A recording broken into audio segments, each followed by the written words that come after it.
Putri Pematang Legenda. Awang Sukma dan Telaga Bidadari. Pada zaman dahulu di wilayah Pematang, ditumbuhi dengan pepohonan yang lebat dan rindang. Ada juga sebuah telaga kecil yang tidak begitu dalam. Telaga itu mempunyai air yang jernih.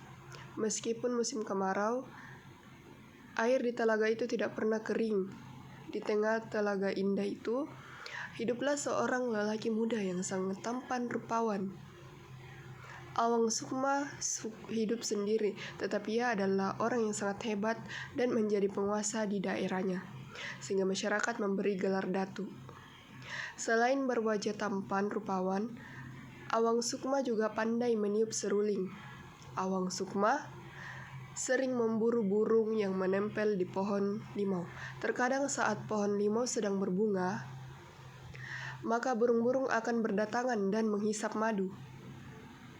Dan burung-burung itu akan menempel dan akan menjadi santapan makan singkau. Ketika burung hinggap, sayapnya akan melekat. Apa ku bilang? Aku akan dapat banyak burung hari ini. Karena kesehariannya itulah Awang Sukma dijuluki Datuk Suling dan Datuk Pulut oleh warga sekitar. Pada suatu hari, keanehan terjadi di daerah tersebut. Tiba-tiba tidak ada satupun burung atau serangga yang mendekati bunga limau yang sedang merekah. Ada apa ya? Kenapa? Mereka tidak mau mendekat.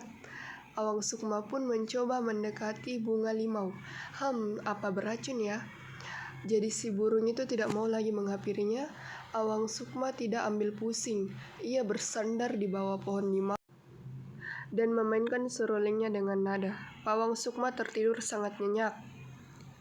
Kemudian tiba-tiba, ia dikejutkan dengan suara hiuk kepayak sayap. Dan segera Awang Sukma bangun dari tidurnya dan mengusap matanya. Ternyata itu adalah suara sayap 7 bidadari yang turun dari kayangan. Awang Sukma pun mengintip para putri yang sedang bermain di air di telaga. Wah, mereka cantik sekali. Kemudian Awang Sukma mengintip selendang mereka, dan tadi digunakan untuk turun dari kayangan, dan nantinya digunakan untuk kembali ke sana. Tanpa sepengetahuan mereka, salah satu selendangnya diambil oleh Awang Sukma dan dimasukkan ke dalam bumbang. Ayo kita segera pulang ke kayangan sebelum hari semakin gelap. Satu persatu bidadari itu mengambil dan memakai selendangnya. Di mana selendangku, Kak? Apakah kalian melihatnya? Di mana kau meletakkannya? Kami tidak melihat selendangmu. Seluruh bidadari itu panik, sementara Awang Sukma terkekeh di balik pohon besar. Maafkan kami, Dik. Kami harus meninggalkanmu. Kakak.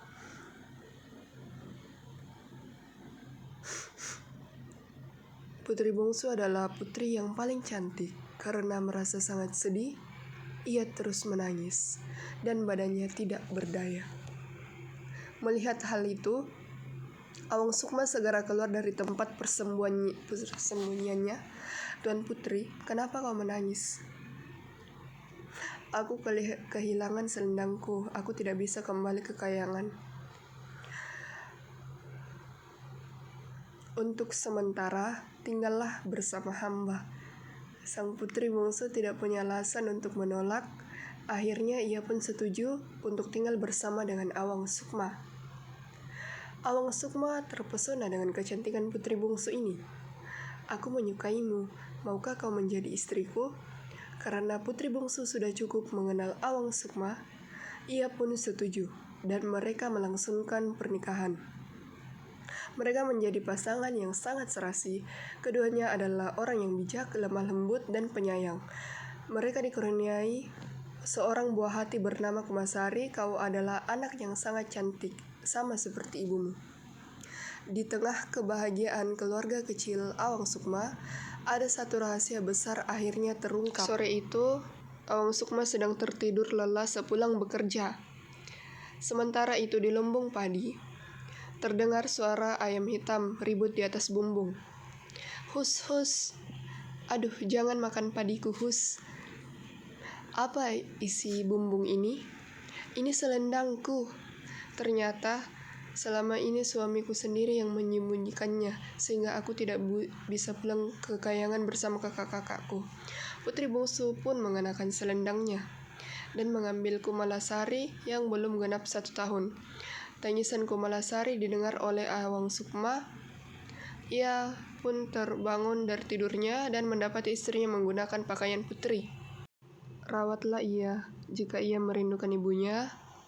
Ambillah 7 biji kemiri dan masukkan ke bakul, lalu goncangkan bakul itu.